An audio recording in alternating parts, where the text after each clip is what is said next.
Deux visages qui ont marqué ce sommet arabe. Le premier attendu, celui de Bachar el-Assad, de retour après 11 ans d'absence forcée. Le second, inopiné, celui de Volodymyr Zelensky, invité surprise du sommet de Jeddah. Point commun des deux hommes d'État, tous deux sont venus alerter sur la situation de leur pays. Aujourd'hui, je suis sûr que toutes les nations arabes comprendront le principal message que je veux laisser ici à Jeddah.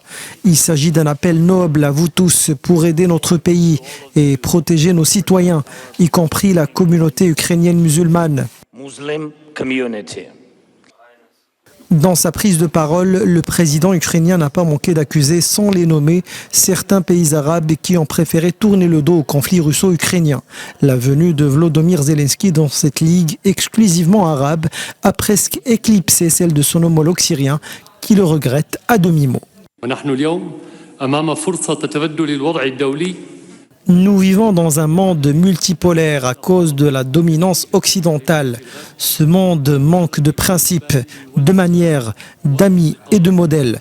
La Ligue arabe est une opportunité historique de parler de nos problèmes régionaux sans ingérence occidentale afin de jouer un rôle crucial dans l'échiquier international et promouvoir la réconciliation entre pays arabes.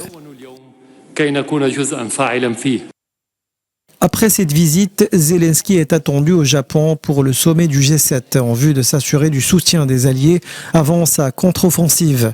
La Syrie, pour sa part, espère normaliser ses relations avec les riches monarchies du Golfe afin de financer la très coûteuse reconstruction d'un pays ravagé par une guerre civile qui a fait près d'un demi-million de morts et déplacé des millions de personnes.